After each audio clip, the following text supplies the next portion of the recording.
Welcome to today's TikTok, Facebook, and YouTube live. We are a little bit earlier than planned. I normally do this live at 11 a.m., but I've got to go and pick the Trouble and Strife up from the train station about 11:30, 12-ish. Her train is coming in.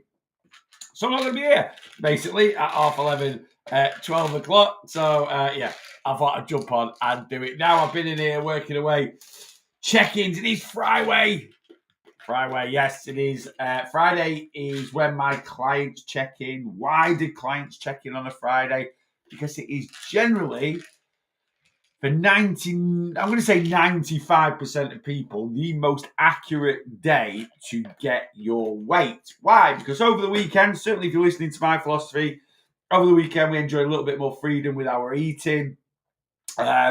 And that can cause a little bit of excess food weight, water weight, and water retention. Certainly, if you're going to get on the scales on a Monday, you're going to get an inaccurate weight. And then as we get back into our normal 9 to 5 routine, banking calories for the weekend, things tend to, be a little bit, things settle down and you lose that excess water weight, food weight, and water retention from the weekend. And by the time you get to a Friday, you're going to get a much more accurate weight. So if you're currently weighing yourself on a Monday morning, you're going, oh God, I'm getting 6 pounds. Yeah, it's just what you've done over the weekend. It's not body fat, right? So stop it. Stop weighing yourself at the weekend and start losing weight in a more, healthier, sustainable fashion. And part of that is having the right sort of weigh days. Now, like I say, I did say 95% of people. Some of you guys might, no, I don't do anything at the weekend. I'm a right boring sod.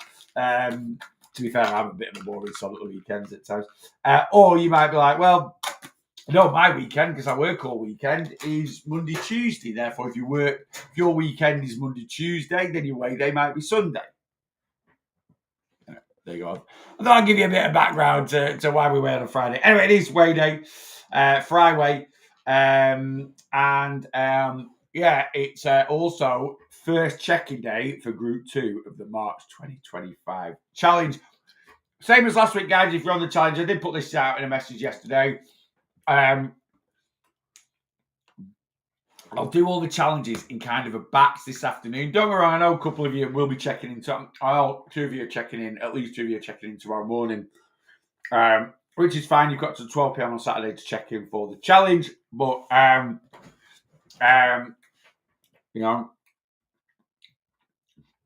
sorry, I'm just eating my vitamin.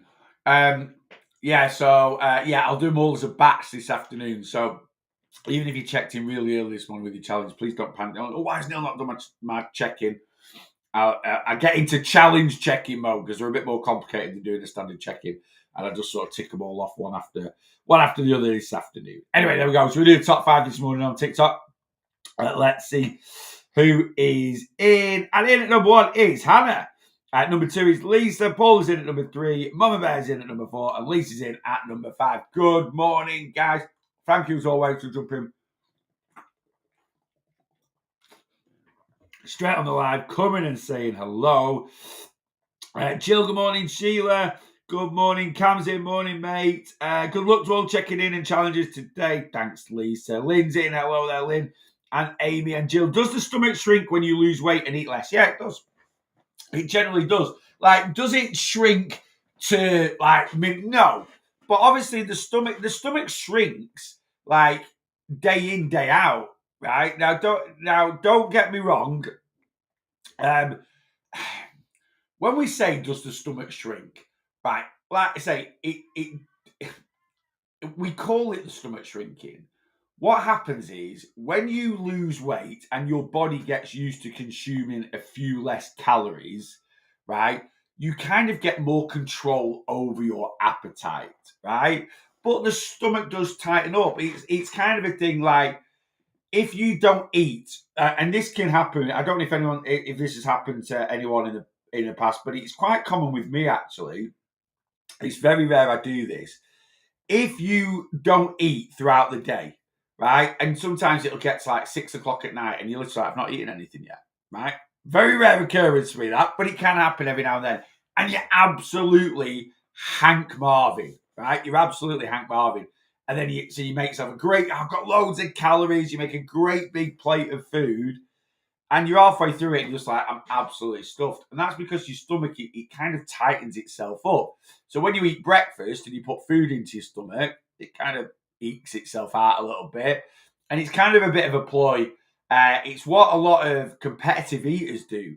They kind of stretch their stomach out little bits throughout the day, because if they, you might think, right, well, I've got this 8,000 calorie challenge, right? And it's like, right, if I don't eat anything, I'll be wet. No, it's a different thing. So yeah, the stomach does get a bit smaller. Does it get small enough to a point where it you get fuller quicker? Yeah, a little bit. It will do a little bit. Nothing major though. It also depends. We also need to look into a few different things, like how overweight you've been. I was 37 stone, so my stomach was stretched out massively. But obviously, I've not had any bariatric surgery. I say obviously, I haven't had any bariatric surgery, in case anyone wonders. And do I eat less in one sitting than I used to at 37 stone? Yes, I do. Could I still eat now the portions that I used to eat at 37 stone? Yes, I can. Right, and I do it sometimes. Like when we have a Chinese. Yeah, I will probably eat now in a way the same, because I love a Chinese. I like getting a few, and this is what I used to do when I was 37 stone. I'd get a Chinese and I'd get something like spring rolls. The spring rolls that Chinese used to go to were amazing. You used to get two in a bag. They're amazing. I used to get two spring rolls. I used to get a full portion of ribs. I'd get a main dish, rice and chips, and like curry sauce on top. That'd be kind of my order. Would I eat it all in one hit? Probably not. But what I do now is I chuck it in the bin and go, right, when I've had enough, it goes in the bin. What I used to do at 37 stone was an hour and a half later, 2 hours later, if I felt like I had a bit of room, I'd go in and finish it off, or I'd certainly finish it off for my dinner the next day. I don't do that anymore. So it's your stomach shrinks all the time. It is a balloon. But does your stomach shrink down to a point, like over time? If you've been on a diet for 6 years, does it shrink down to a point where it helps to really control appetite? Yes and no. Appetite regulation isn't just down to your stomach's just a pocket where food sits that's got a lot of acid in it that helps to break down the food that you consume. Appetite regulation is more down to hormones and stuff like that. And don't get me wrong, there is a point where we eat so much food, we're just, when you're like Christmas dinner full, you're like, oh God, I couldn't eat a different thing. I couldn't eat another thing. Oh. And then the chocolates come out and you're like, I'll find a pocket. That's where we go in here. Yeah, you should never, ever get to that point. Does anyone here eat to the point where, do you feel like you have to eat to the point where you are full? That is something, because if that is the case, that is kind of something you need to work on. That is something you need to work on, right? You should when you finish certainly let's say a main meal, breakfast, lunch, tea. You shouldn't be sat there going, "Oh God, I couldn't eat another thing." In terms of your stomach's so full, right? You should eat to satisfaction. You should not eat until you're bursting out at the gills of your stomach. Now, that is easier said than done, and that is just part of a successful weight loss journey. It's part of learning how, like I say, that's part of learning appetite regulation. Kelly C, good morning. Anna, good morning.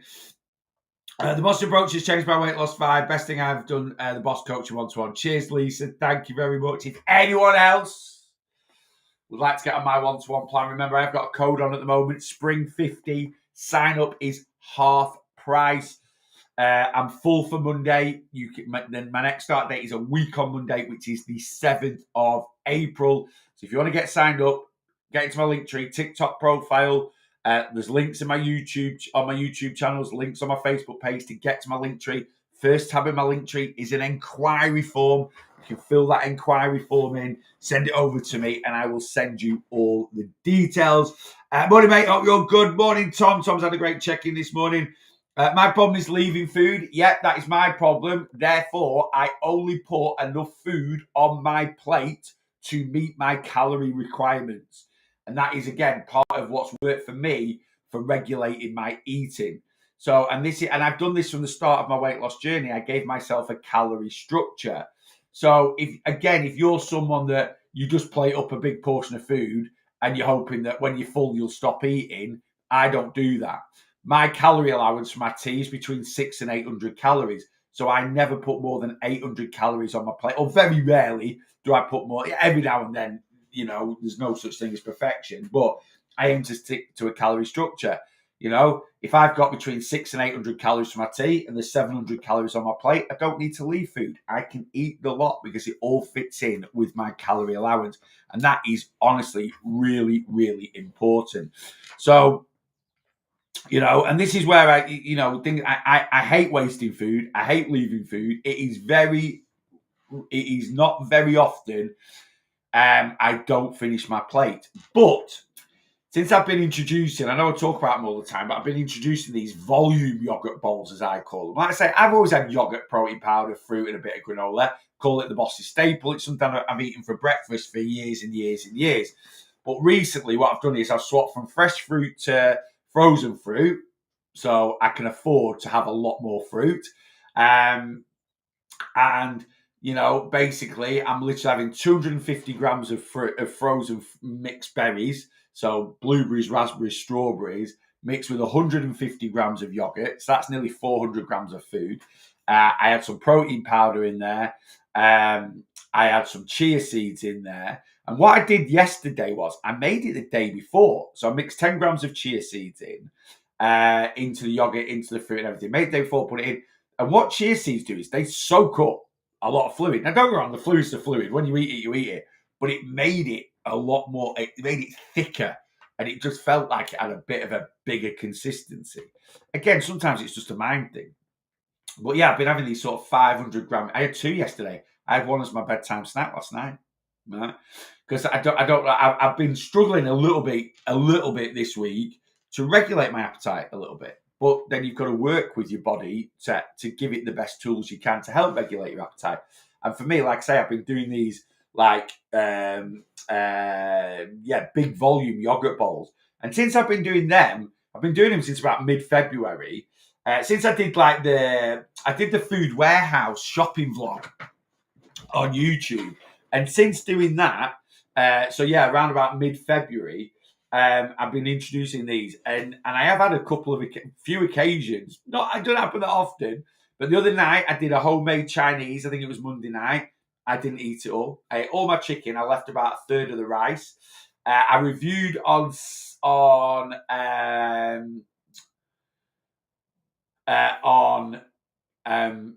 the other day, I reviewed the pea and ham soup from Tesco, and I only ate 2/3 of it. Now and I had one of the big yogurt bowls for my breakfast instead of I normally have it mid afternoon. So I only ate 2/3 of that. I also think with that pea and ham soup, it is a flipping thick soup, and it is 600 grams. So it was a big. I still ate 400 grams of soup, and I had 100 grams of toast with it. So I still had 500 grams, and that's kind of again part of appetite regulation. I've looked a lot more in January, February, March at having protein, having fiber, and having volume. Whenever I eat something, I try and make it at least 500 grams in weight. So that seems to be a really good volume for me. And I just prioritize protein and fiber in there. So in terms of those yogurt bowls, prioritizing protein is it just makes yogurt, isn't it? But prioritizing fiber, fruit, chia seeds, can't beat it. You really, really can't. You've got to give your body the best. You've got to give yourself the best chance. And I said this in a bit of content this week. A lot of people, when they start calorie counting, they do just carry on eating whatever they want while losing weight. And don't get me wrong, you can do that. It's something I always say. What you eat directly does not impact fat loss. As long as you're within a calorie deficit, you will lose weight. But just because you can eat like that doesn't mean you should eat like that. The way you structure your calories in terms of the amounts you have at certain periods throughout the day will help regulate your appetite. So if you're the sort of person that, you just eat really low amounts of calories for breakfast at lunch and then you're overeating at night time, that's your body telling you something. It's called calorie chasing. Because you've underfueled the body throughout the day, your body's saying to you, I need more fuel. Sort me out, please. And when it comes to evening time, you're tired, right? Again, you've got to give your body the best chance of regulating your appetite. And when we're tired, it's miles harder to do anything when you're tired, not just regulate your appetite. Yeah, if you're sat on the sofa at 8 o'clock at night and you're knackered, right, to motivate yourself to then go out for a half an hour walk is harder. It is. To get up and do the washing up in the kitchen is harder, right? To sit there and go, oh, I need to iron the kids' clothes. It all becomes a bit overwhelming because you're tired. So if you're relying on massive appetite suppression at night time because you've eaten F all throughout the day, you're fighting a losing battle at times. There is like some evidence out there to say when it comes to structuring calories that you should eat your biggest meal in the morning and your smallest meal in the evening and kind of structure your calories that way. Honestly, I don't think it's as cut and shut as that. I've tried that method and it doesn't. I when I'm tired, right? So again, it's about balance. When I'm tired, I find it harder to control my appetite, right? Therefore, when I am tired, that's when I want to have the most food because, again, volume getting into your body helps control appetite. I don't find controlling my appetite. I've not eaten a thing this morning. I've had my vitamins and my supplements, and this is my second bottle of water. That's it. I don't find it hard to control my appetite now. So to sit here now and think, right, I'll eat 700-800 calories, not interested. I'm not, Am I going to have a yogurt bowl this morning? Yes, there's a very good chance. I need to just hear from Rachel at exactly what time. She's got an open train ticket, but she did message me last night that her train's an hour and 15 minutes. And she said they're looking at getting the 10 train out of Manchester, which means they should get into Kirkham, where I'm picking her up, at 25 to 12. No, 12:35. Yeah. No, 11:35. Yeah, 25 minutes to 12.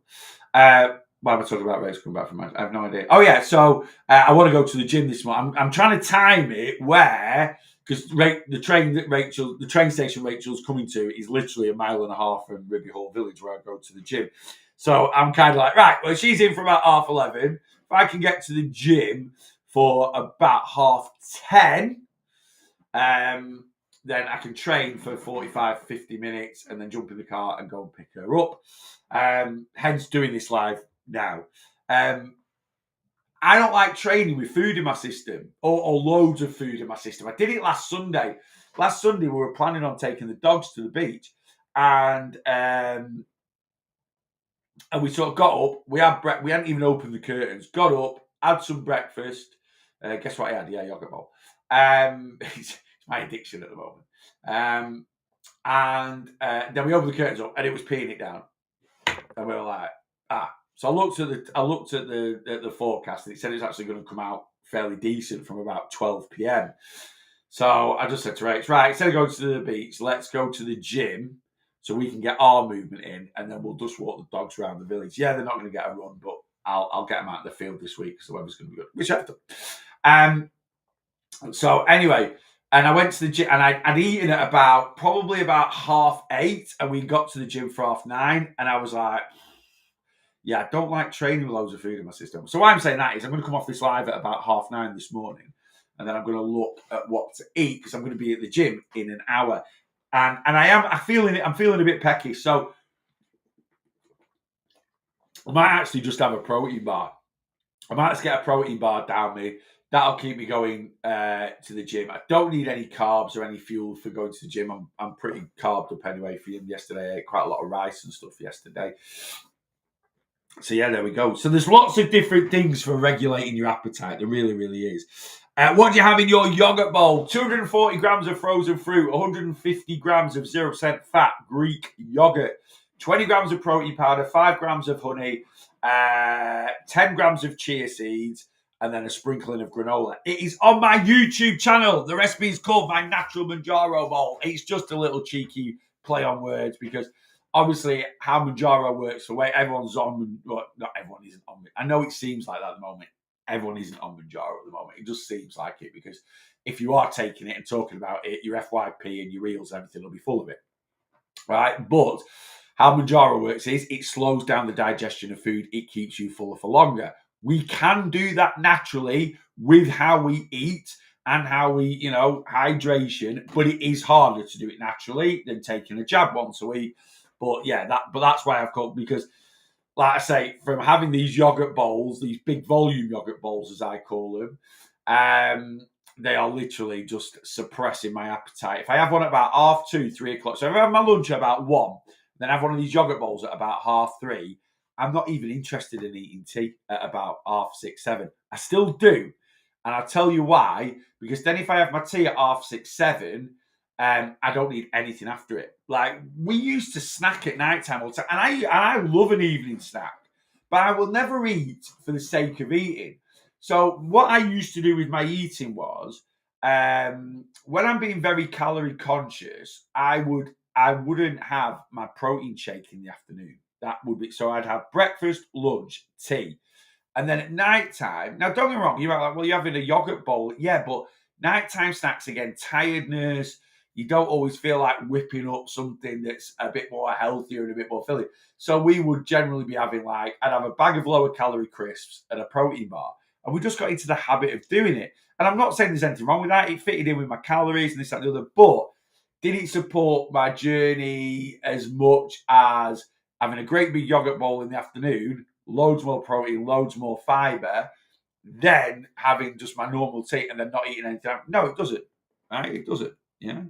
So, but yeah, if you head over to my YouTube channel, it is episode 25. There are 26 recipes now on my YouTube channel. If you don't go and follow me over there or subscribe to me, I gained a few subscribers overnight. I'm trying to hit 2,000 subscribers by Easter. It's a big ask. Easter is only 3 weeks away. Is it 3 weeks this weekend, Easter?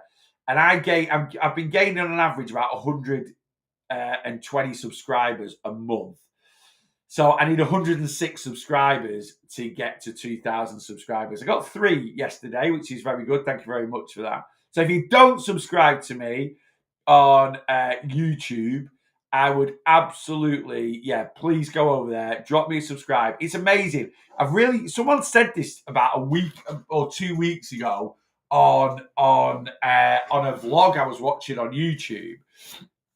And it was literally, I've just checked my analytics, and 50% of the people that watch my YouTube channel don't subscribe to me.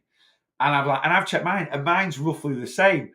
So I'm averaging about, and don't get me wrong, obviously you get repeat views, but I'm averaging about 11,000 views a month on YouTube. And to think, that 50% of those views potentially might not, obviously it doesn't quite work like that, because I've got a lot of you guys that watch everything that I put on and stuff like that. It doesn't work like that, because obviously that'd be, then you'd have 5,000 subscribers. But YouTube is built on subscription. Whereas and it's the same with TikTok. About 75% of people who watch my TikTok content don't follow me. Right? And again, that's just the FYP.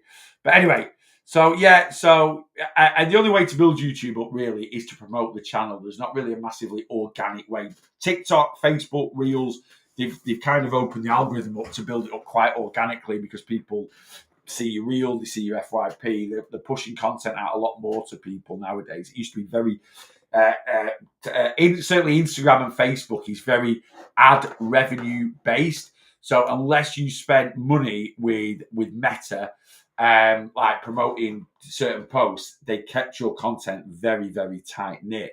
So it was very, very hard. But since the boom of TikTok that uses the FYP that that pushes the content out there, and the popularity of it, then Meta have obviously noticed that their figures have gone down a little bit, which affects income. So they've opened things up. Hence why I've grown. I've literally, I was able to monetize my Facebook page towards the end of last year, so I put a lot of effort into it, and I've gone from 20,000 subscribers followers on Facebook to like 54,000 in a couple of months. So getting a good following over there. Yeah, but anyway, I'm trying to build up all my social platforms. Anyway, YouTube, all my recipes on there. They're free. They've all got clickable links in the description, so you can track it on NutriCheck. If you use NutriCheck, you don't even need to enter the recipe. So if you make one of my recipes on YouTube, you don't even need to put the effort in of tracking it. You know, everyone goes, "Oh, when I make something, how do I track it?" And this, you don't need to make my dishes. Click the link; it'll put it into your shared dishes in NutriCheck, and it's tracked for you. Yeah. Victoria on YouTube has just asked, I've never had a protein powder. Is there one you recommend above others, please? Yeah, Perform. It's a protein powder I discovered. I'll tell you why when I discovered Perform. I used to go to a gym called Tough in Blackpool, and I don't go anymore. And it's nothing to do with Tough. It's a great gym. I just basically, when me and Rachel started working together from home, she was a member at Ribby. I was a member when I first started going to Tough was because I was a PT at Ribby. And, you know, I might do, when you've done 5 or 6 PT sessions back to back and you've got 2 hours off and you want to go and train yourself, you don't want to do it in the same gym. It's like, you know, you don't go to work to watch telly, do you? It's kind of like that mentality, you know, you want to break from, you want to break from work. And that's kind of what it was. Plus, when I was PTing there and you're training there, you get people coming up and asking you questions, which is fantastic. I never minded that. But when I'm training, I'm like, anyway, so I ended up joining another gym in Blackpool. So if I had a 2-hour break, I could jump in the car, could whip over to Blackpool, have a little change of scenery. Have a little change of scenery, train up there and come back. Anyway, when I stopped PTing, I just trained at Ribby Hall now. But anyway, obviously Tough was a more what I would call bodybuilding gym. It was full of people, absolutely huge, you know, walking around like they're carrying rugs of carpet and everything like that. And the brand that they started getting in, I think they do a few different brands there, but the Perform brand started booming and started getting in. And they used to do shakes behind the counter. So I just tried one day, you know, finished my training session. Can I get a protein shake to take away, please? Yeah. And that was the brand they were using. And the first one I had was lemon cheesecake. And I was like, wow. I don't only ever use, I've used so many different protein powders, right? I've used so many different protein powders in the past. But I was kind of like, I used a lot of my protein. I'd never really I always used to look at, you know, cost is obviously a big thing. So I used my protein quite a bit. What other brands I used to use PhD a lot. You don't see PhD protein powder anymore. The PhD Smart Bars, protein bars are really, really good. You don't really see PhD. That used to be a really good protein powder. You don't really see it anymore. And I've used loads of different protein powders in the past. But when I first tried Perform, I was like, wow, that is banging. That is really good. So, and that was about 2021. And since then, 2021 into maybe 2022, it's the brand I use now, and it's absolutely banging. It's really, really good. It's such a good protein powder. It's a good quality protein powder, but it takes a lot of people. I get some people just look at food as fuel, right? I've got a lot of friends that do that. Again, a lot of people they don't look at what is massively important for me with eating is taste. Oh, taste is so important. You've got to. I'm a foodie. I love eating food.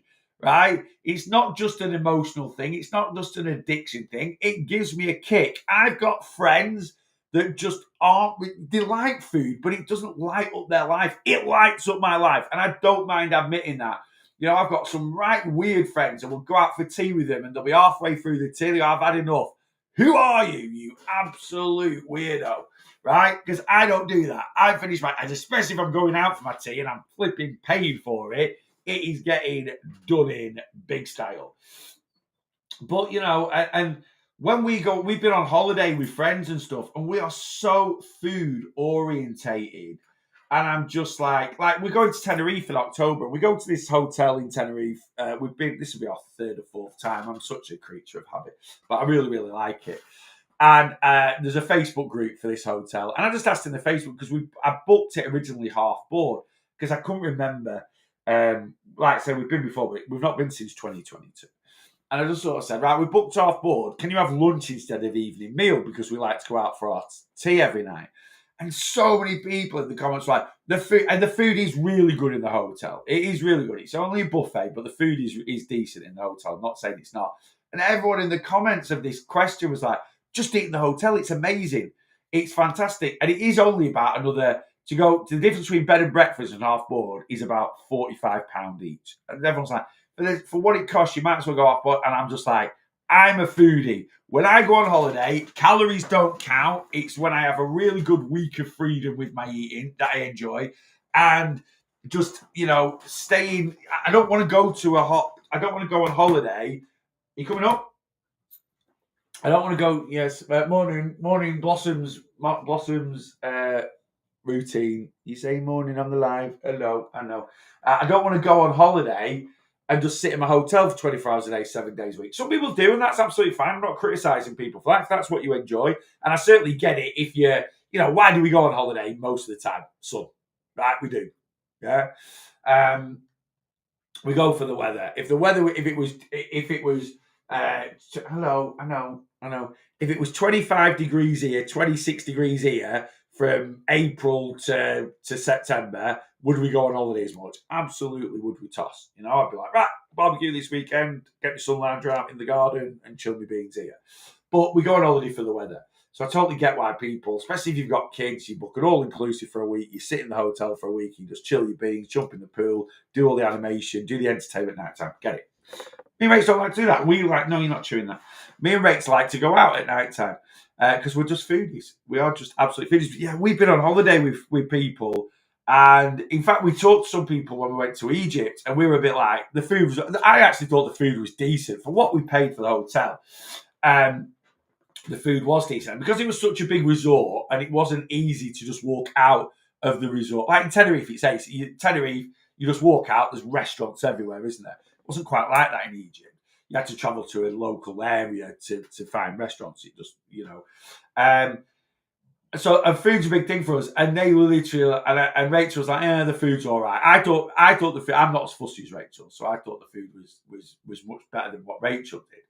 But both of us like, yeah, the food's pretty decent, but it could be better. And they were like, oh, we don't care about that. We as long as there's something, as long as there's chips or something, and this. And I was like, fair enough. And if that's your thing, but we are massive foodies, so yeah, taste for me is really important. I put the peri peri chicken sausages on from Jim Kitchen yesterday, and the amount of people that comment, heck, chicken sausage are lower calories for more protein. They're not actually. What people do is they go 2 sausages from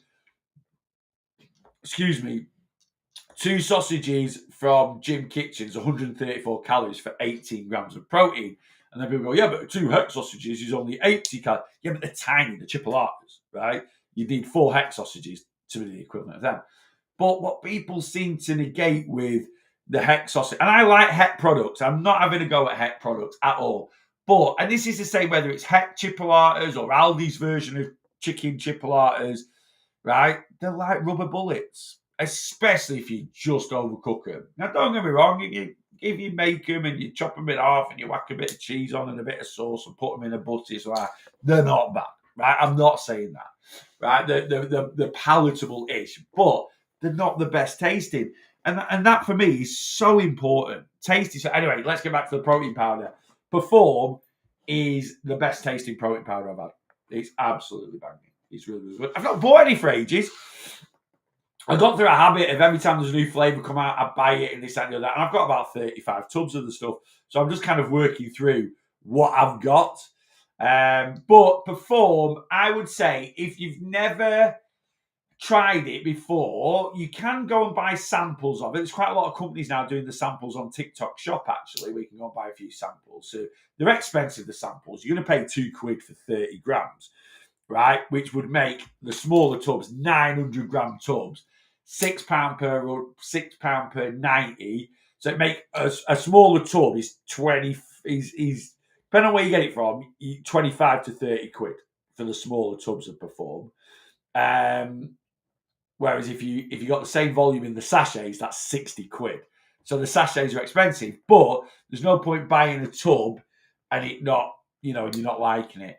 But I would say for most people, depending on what flavors you like, the raspberry and white choc is very, very. The raspberry white choc, the Neapolitan, the jammy biscuit, those three flavors, I think are pretty communal, like straight forward flavors, if that does that make sense. Performer great that do sachets, got the bars coming too. Yes, the Perform protein bar. I had the fudge brownie one last month in the March's Boss Your Protein box, and it was excellent. Very, very good. There is another flavour of the Perform protein bars in April's box. I know the boxes are a mystery box, so I'm not going to tell you what flavour it is, but in April's Boss Your Protein box, there is a new flavour. So we're trying the different flavours, mainly because I want to try them as well. So yes, if you want, what are you chewing there? You're chewing your sausages. Where's that? Why are you chewing that bit of plastic? Stop eating. She's a nightmare for chewing blocks. She doesn't destroy anything like shoes, sofa. She's never destroyed anything, but she loves chewing her toys. And she finds a little, it's a twig, it's all right. But she wanted this before. Like, she loves chewing a plastic bottle. So I give her one of these bottles. I take the wrapper off and I take the lid off and I just give it, she'll just gnaw away on it. But yeah, she always wants to chew these. She won't swallow it. Got the Biscoff and brownie bars coming. Can't wait. Lovely, Lisa. I hope you have a great day, Jake's Place. Thank you very much. Perform bars so good. So good. Never fasted in my life. I'm 61, but I want to. How do I go about fluids? Why do you want to fast? No one wants to fast. Why do you want to fast? I don't get it. Kim, please tell me the reasons why you want to fast. The only people that ever should fast are, we're in March at the moment and it's Ramadan. And if you have to do it for religious reasons, then do it. Other than that, why would you want to fast? Please tell me your reasons behind it, and I'll tell you why it's a load of nonsense. And I mean, I'm not having to go at you. I'm just saying a lot of people have been led to believe that fasting will do something absolutely amazing to the body. It does nothing apart from make you hungry and tired. Right, let me scan down. Who looks after your dogs when you go away? The dog's grandparents. So Blossom goes to Rachel's mum's, which is very handy because Rachel's mum lives 15 minutes, 20 minutes from Manchester Airport. So basically, we just drop Blossom off on the way. And Betty goes to my mum. My mum's nearly 80. Betty is the easiest dog to look after. She can literally hold the bladder for about 15 hours. In fact, Betty has not been outside of our house, and she's not asked to go outside of our house since 6 o'clock last night, right? And she has not been out for a week. She will do. She'll come in a minute and ask one. But yeah, so basically what I'm trying to say there is my mum's not the fastest person in the world. She doesn't really get up that early. So, and Betty's just, she just does her own thing. And then we get someone to, when Betty's at my mum's, we get a dog walker to come once a day and take her for a walk. And that's Betty. So then Blossom goes to Rachel's mum's. She has a couple of dogs and a cat, and Blossom absolutely loves it. So it is handy because it is a nightmare with dogs. I would struggle when we first got Betty. We had a couple of nights away. My mum had a Basset Hound, which we had to get rehomed because she couldn't look after it properly. My mum had a Basset Hound, and the Basset Hound did not like other dogs. So mum couldn't have Betty. So we did. When we first went away, friends sort of had her, but we kind of realised with Lars's, They're not the easiest dogs to look after if you've got other dogs and kids, because they're not the most tolerant of dogs or kids' Larsers. I don't know if anyone else has got a Larser app. So don't get me wrong, I'm not saying this is the case for all Larsers, but I've known a few Larsers. They're very independent. They're very territorial. Now, Betty's fantastic with Blossom now. She's got used to her, but Betty rules the roost, and Blossom's very, very submissive, so it doesn't really matter. So, yeah, so we did struggle a little bit, and then we did put Betty in kennels. We did find a really nice kennels for her to go into.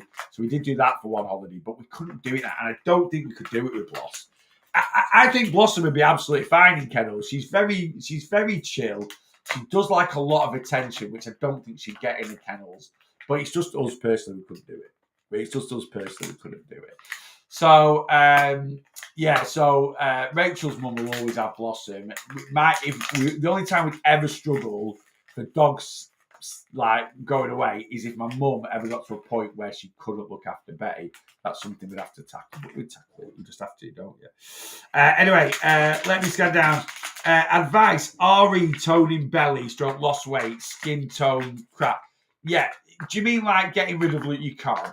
I'm not gonna sugarcoat it. You can't. Like, don't get me wrong. Toning is a misused word, right? You don't tone anything. You can build muscle and lose body fat, which will give your body a better composition. All right. But if you've got loose skin on your tummy, you've got loose skin on your tummy. If you get down to a healthy weight, then generally all the fat that's on your tummy should kind of have gone. But you've got to understand you still need some body fat in your body. And if that decides to store on your tummy, it's on your tummy. Now, you can do a lot of exercises. Where a lot of people struggle with their tummy is they tend to have very poor posture. I don't have bad posture. I'm kyphotic at the back, right? So when I sit here, you can see the top of my back's quite rounded. You can actually see on the wording here, you can see an arch, right? And my shoulders should be back. But I'm quite kyphotic because of my obesity. I had a lot of weight at the front for a lot of years, and it pulled me forward. My posture is about as good as it's ever going to get. And posture and the way you present yourself will help with this. So what I mean by that is, if you're someone that slouches all the time, like I'm sat up now, and my tummy's pretty flat. I'm quite lucky. I have a pretty flat tummy. Right? I'm not saying I'm skinny mini. I'm not, but I have quite a flat tummy. Right? And my tummy now, when I sit normally, is flat. If I sit like this, I get rolls of skin that fold up on it. Right? So if you do a lot of core exercises, you're not going to lose body fat here, and it's not going to tighten your skin here. But what it can do is strengthen your abdominal area, which can give it a better composition. And if you then stand up straight and stop slouching, again, that will stretch your stomach out a little bit as well and give you a better body composition, right? But other than that, you see a lot of do all these exercises to lose that stubborn belly fat. Garbage. Absolute nonsense. I've lost 6.5 stone by Slimming World. What would you recommend for maintaining? See, this is the issue with a lot. And congratulations on your weight loss, by the way. It's absolutely fantastic. But what a lot of weight loss methods don't do is teach you an exit plan, right? And basically, Amy, the honest truth is, whatever method you use to lose your weight, you need to do it for the rest of your life. Right, because weight loss is about a lifestyle change. And if you've chosen Slimming World as your method for weight loss, then you've chosen to have free foods, have healthy A's, have healthy B's, and sin food for the rest of your life, because that is what you've taught yourself to get down to this healthy weight. The difference is you can eat a little bit more. So, there should be a get out clause with Slimming, an exit strategy with Slimming World. So you might have stuck to 12 sins a day. Now you've hit your target weight, you're going to go for 20 sins a day. So you've just got a little bit more freedom with your eating. So instead of being in a calorie deficit, which is what Slimming World's put you into to lose 6.5 stone, you're going to go into a calorie maintenance. But the plan needs to stay in place, basically.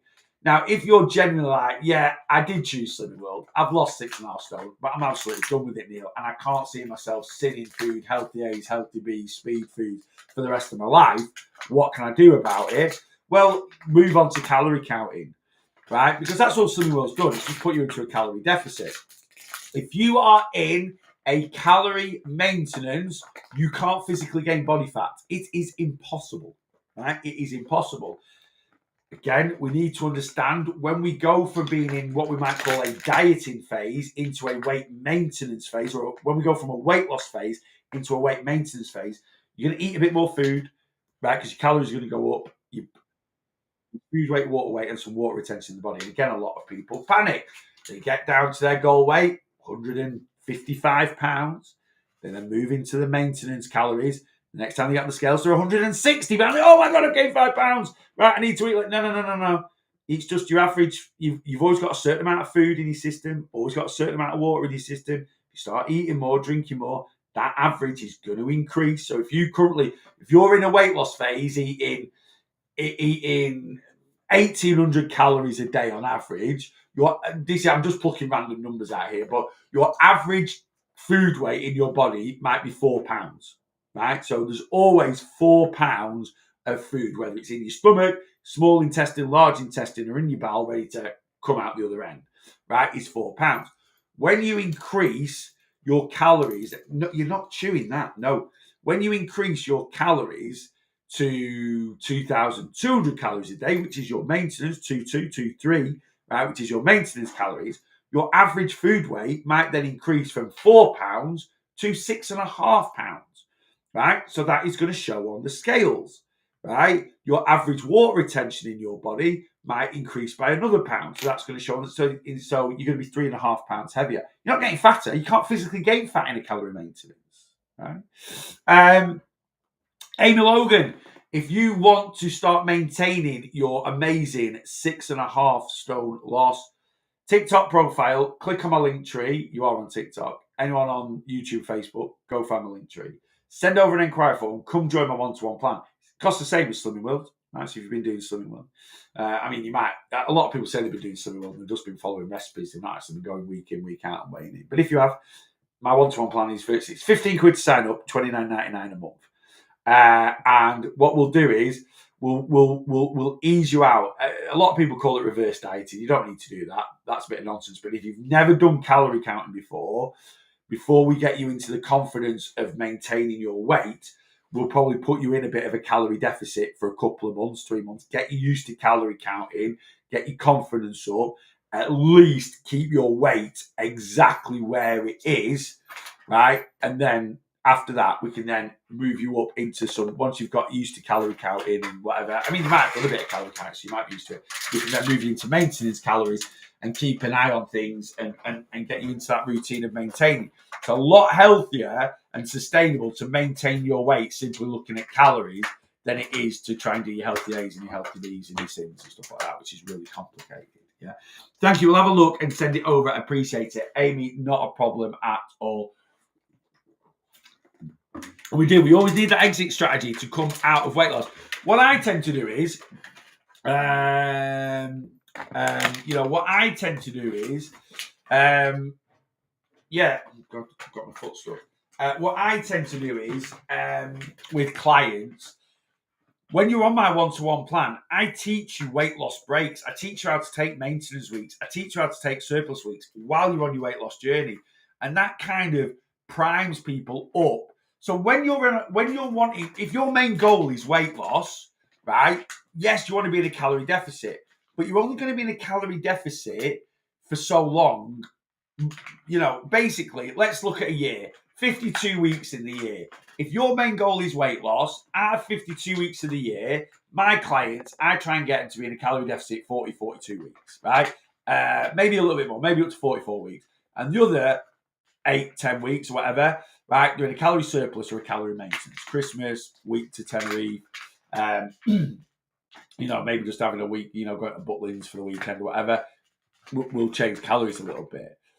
The difference, so when your main goal is weight loss, you will spend more time than ever in a calorie deficit, or you should be doing, but that doesn't mean you won't also be in every now and then a calorie maintenance or a calorie surplus.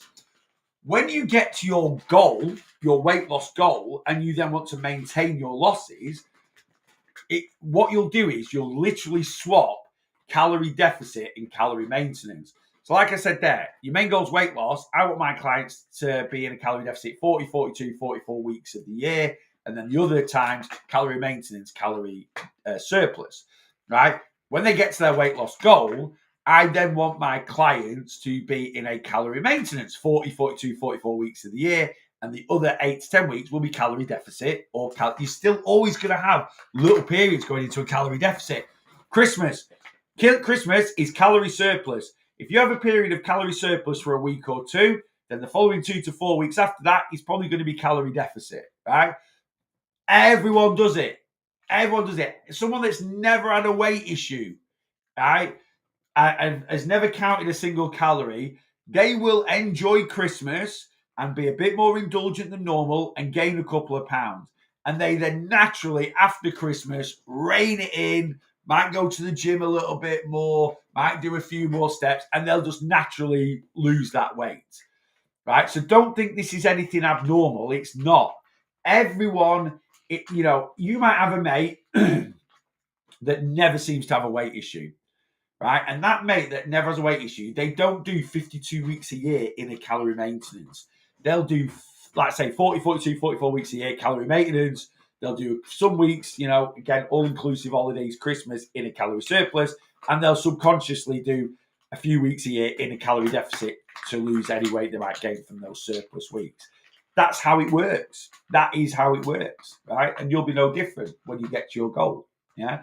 It's just that for us, if you're prone to weight gain, if you've got a weight issue, we do need to put tools into place to make sure we're in that calorie deficit, to make sure we're in that calorie maintenance. It's not the burden we have to bear. It's something we just need to accept. A type 1 diabetic is always going to have to inject insulin. And it's not that, it's a bit of a chore and it's a bit of a pain, but it's something they have to do to survive. Someone that's prone to gaining weight, that's suffered with a lot of weight issues, we have to keep management tools into place. If you're someone that's really disorganized, you need to keep a diary in place. If you're someone that's constantly late, you need to wear a watch all the time to try and be a bit more, on time. It's just things that we have to do. If you're someone that's really a bit all over the place at work, you need a good manager to keep you on track. That's what it is. Yeah.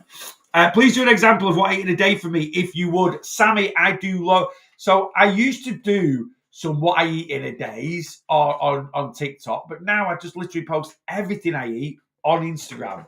So go follow me Instagram, Facebook, and I do my plate up, and I do this on TikTok as well. Plate up my weight loss tea, plate up my weight loss dinner, plate up my weight loss lunch. I post loads of foods that I eat. Why I don't do diet, and then every week I do my weekly weight loss vlog where I go through my calories and then I go through my top 5 foods that I eat. Why I don't do loads of what I eat in a day is, I don't know really. They're really time consuming to film if they're a video, and then next thing, it's so easy to take a picture, but don't get me wrong, you can take a video of something to eat, and then you just voice over it afterwards when you're editing it. But with a what I eat in a day, you've got to record every single thing. And if you miss one thing, then it's like, that's a day's ruined, right? Whereas when you're just taking pictures, yesterday I think I put a picture on of every single thing I ate. Right? Everything, my lunch, my dinner, my breakfast, everything, right? But if I'm like, I'll just take a picture of it and then I forget, it doesn't affect the content. Does that kind of make sense? So there's loads of what I eat. Not necessarily, here's what I eat in a day, right? But there's loads of examples of foods that I enjoy eating, And again, if you eat the way I eat, it does not mean you are going to have weight loss success, right? But why I post my foods with my calories and stuff, I want to show you guys how consistent I am with looking at things. But I also want to give you some inspiration. Somebody like, I've never thought of having that. That looks good. I'll try that. And that's it, Good morning, been on 2,075 calorie deficit for 8 weeks. Only lost 6.2 pounds so far. Tracked everything right. On 6.2 pounds is pretty decent, Tess. So either your calorie deficit is a bit lower. 6.2 is great. In 8 weeks, I want a client to lose 8 pounds. You're not a million miles away from that. Why are you saying only? You need to just create a better relationship with weight loss and what realistic weight loss actually is. And if you feel that, if you're like, no, I'm happy eating 2,075 calories, move a bit more. If you want your losses to increase, then you need to increase your deficit. Yeah. But don't try and chase numbers, right? You've lost 6.2 pounds in 8 weeks. If you keep going at that rate, Tess, this time next year, you'll be over 3 stone lighter. Would you be all right with that? Oh, yeah, I'd love to be 3 stone lighter this time next year. Right, we'll crack on with what you're doing. Neil, what's your thoughts on people taking Mounjaro?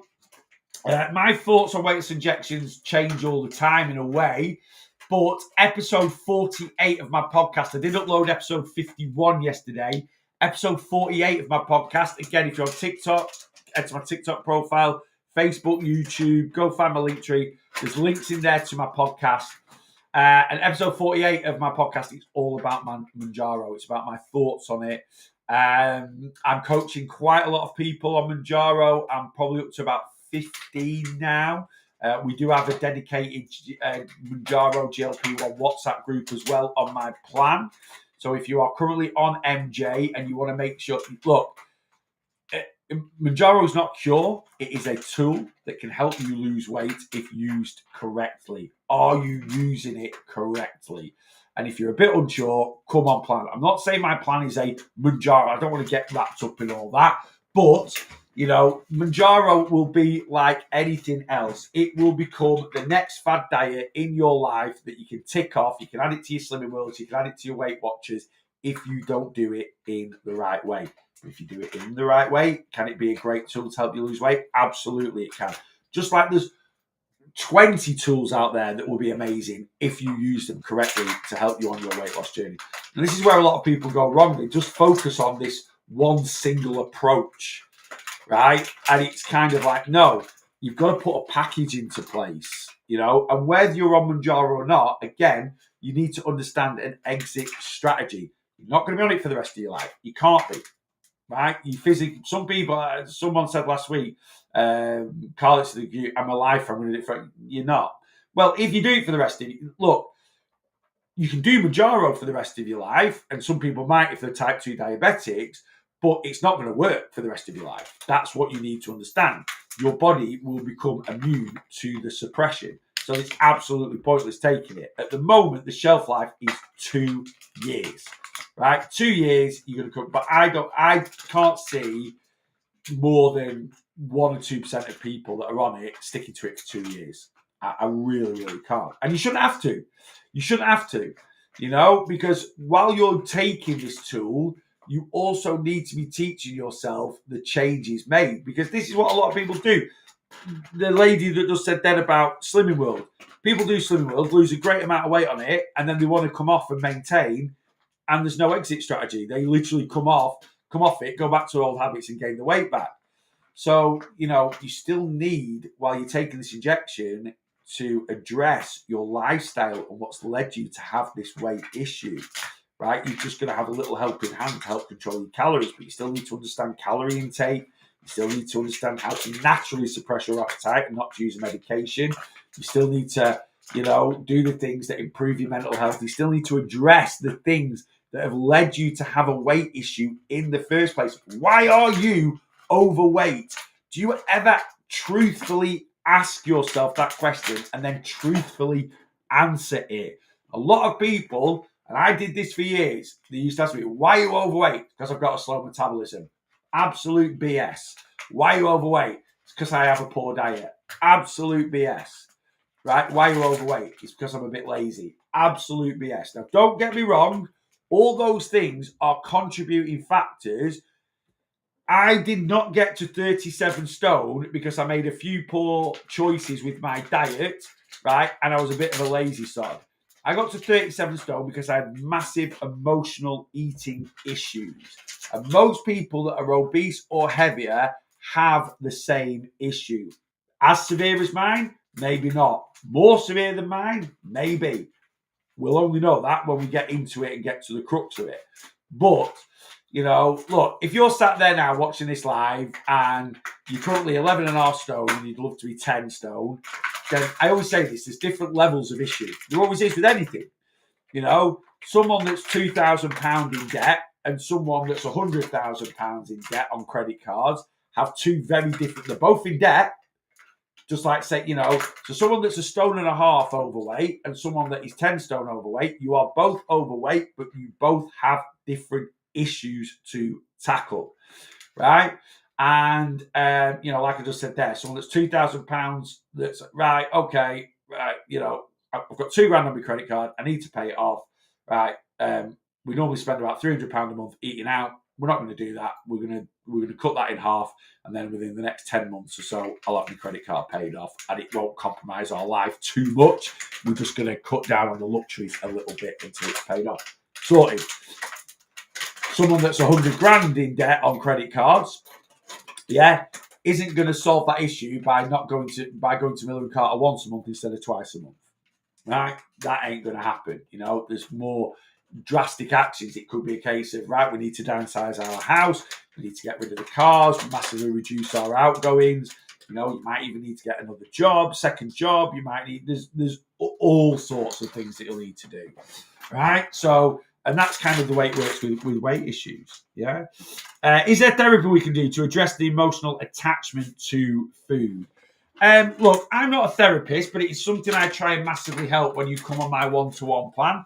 And when I say I'm not a therapist, look, I used to be 37 stone and I've conquered my own emotional eating issues. So when I say I'm not a therapist, I don't want people to think that I'm, coming on here and going, I'm a qualified therapist, come pay me. I'm £30 a month for my one-to-one coaching, right? If I was a qualified therapist, you wouldn't be paying me £130 a month. You'd be paying me £200 a month, and I'd give you a session once a month to try and tackle it. But I do a lot of lives around emotional eating.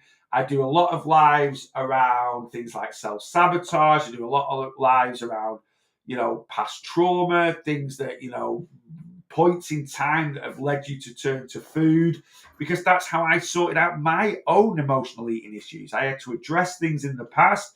I had to face them. I had to then digest them in my mind. And that's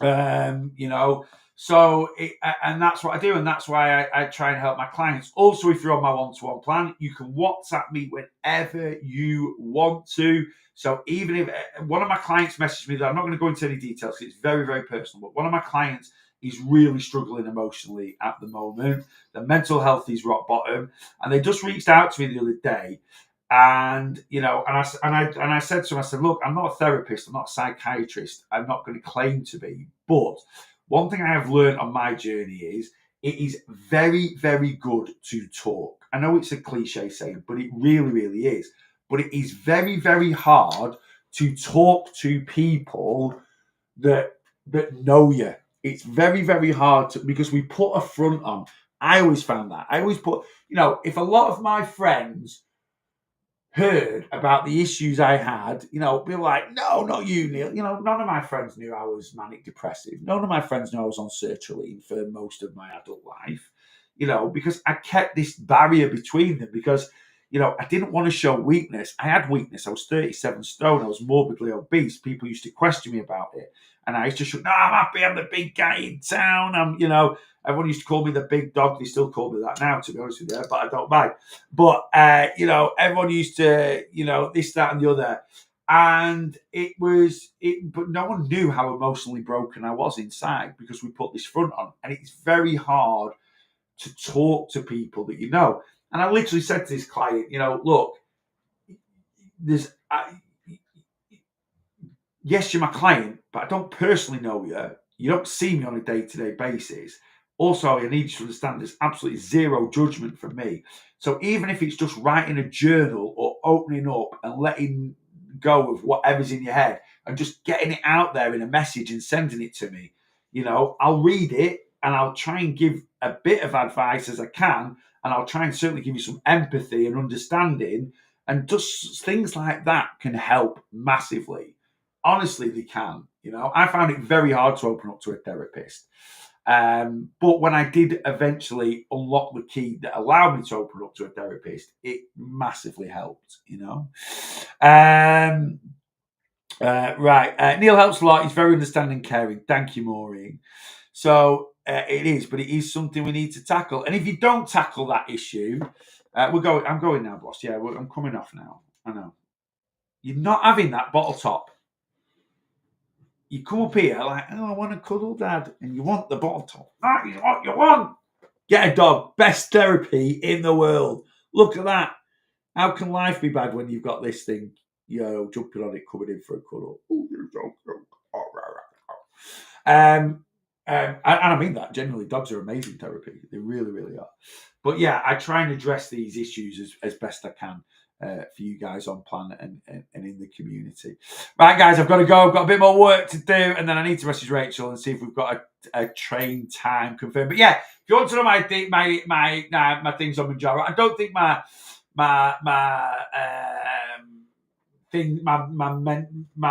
opinions have changed on it since. If my opinions changed on it, I'll record a new one. I did a weight loss injection podcast, I think episode 35. I didn't talk about Manjaro because it wasn't really a thing when I did that podcast.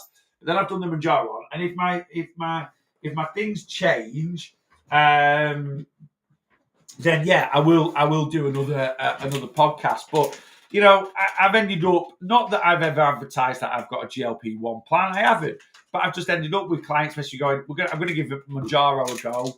Can I still stay on plan? I'm like, yeah, of course you can, because we still need to work on the issues that my plan works on, which is, like I say, controlling calorie intake, making sure you're eating the right amount of calories. You can take Manjaro till the cows come home. If you're still in a calorie surplus, I'm not saying you would be, but if you're still in the calories surplus or maintenance, you won't get any results on the scales. And I have got clients that are taking Manjaro, and they've upped their dose now to 7.5 mil, and they're still struggling. They're getting no better results on that than they were when they were with. But that's because they're fighting it. They're emotionally eating, and it doesn't matter whether their appetite's suppressed or not. Manjaro, it's going to work differently for different people. It's not doing, they're like, I still got the food noise. I'm still overeating. I still feel like I need this and I need that and I need the other. And I keep telling them not to, but they keep going, every time, they just keep ramping the dosages up, and the pharmacy's loving it because they're getting more money out of them. So it is something that we always need to address. It's something we need to keep on top of and keep a look at. It's not just a case of jab, crack on. It really, really isn't. Yeah. Right, I've got to go.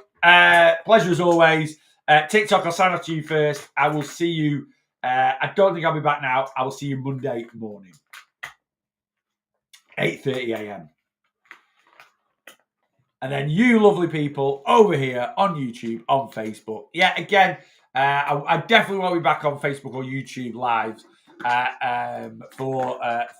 until Monday morning, but I will be back Monday morning. If you want to know when I go live, and I do go live pretty much every day, Monday to Friday now. Make sure you subscribe to my newsletter. Again, you can do that through my link tree. You can subscribe to my newsletter. And when you subscribe to my newsletter, there is a timetable every week of when the lives are for the following. I try and keep them pretty routine. They do change a little bit every now and then.